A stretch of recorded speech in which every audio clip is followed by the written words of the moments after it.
ఒక పెద్ద నగరంలో ఉండే ఈ కథ గల్లీలో జరిగిన అనేక హత్యలపై దర్యాప్తు చేయడానికి వ్యక్తులు చనిపోయారు. ఈ సంఘటనలు మిస్టరీగా మారాయి ఎందుకంటే ప్రతి హత్య తర్వాత ఆమె ఆ 3 హత్యలు జరిగిన ప్రదేశాలను సందర్శిస్తున్నకు చెందిన దక్షిణ పారిపోతా ఆమె బెదిరిపోయి ఒక కీలకమైన ఆధారంలోని మాఫియా పుట్టలోకి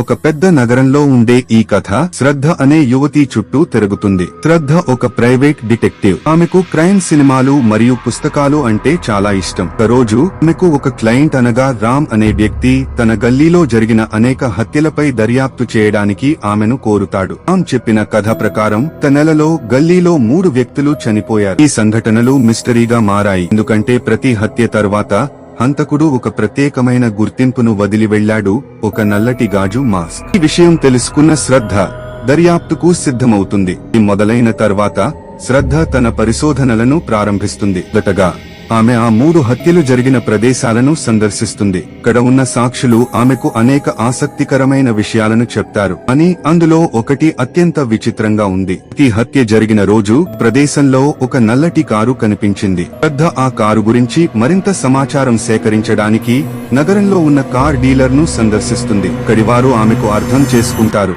కారు గతంలో ఓడిపోయిన దొంగకు చెందినది. శ్రద్ధ దొంగనే హంతకుడిగా గుర్తించడం చాలా సమీపంలో ఉంది. మరునాడు శ్రద్ధ కాళ్లు ముడుచుకున్న ఒక వ్యక్తిని కలుస్తుంది. ఇతను నగరంలోని క్రైమ్ సర్కిల్లో ఉన్నాడు. అతను ఆమెతో ఒక వ్యాపారానికి సంబంధించి మాట్లాడటానికి వస్తాడు, కానీ ఆమె అతనిని నమ్మదు. ఆమె అతన్ని ప్రశ్నించడం మొదలు పెడుతుంది, కానీ అతను తక్షణం పారిపోతాడు. శ్రద్ధ అతన్ని వెంబడించడానికి ప్రయత్నించినప్పుడు ఆమెకు అనుకోని సంఘటన జరుగుతుంది. ఒక అతిపెద్ద నల్లటి కారు ఆమెను ఇబ్బంది పెట్టేందుకు ప్రయత్నిస్తుంది. ఆమె బెదిరిపోయి కానీ తక్షణమే తన నైపుణ్యాలను ఉపయోగిస్తుంది. ఆమె కారులో చేరి అతని కారు వెనుక ఆమెను తగ్గిస్తుంది. ఈ దూకుడుకు సంబంధించిన ఘటనలో ఆమెకు ఒక కీలకమైన ఆధారంగా హంతకుడి గుర్తింపును కనుగొంటుంది. అది అతను పాత జ్ఞాపకాలను నెట్టాలి అనుకుంటున్నాడనే విషయం. ఈ దృశ్యంతో ఆమె నగరంలోని మఫియా పుట్టలోకి ప్రవేశిస్తుంది. శ్రద్ధ మఫియా బాసు సంతోష్ ను ఎదుర్కొంటుంది. అతను హంతకుడిని తన పక్కన ఉంచి ఆమెకు నెత్తురుమించడానికి ప్రయత్నిస్తాడు, కానీ శ్రద్ధ తన మేధస్సు మరియు నైపుణ్యాలను ఉపయోగించి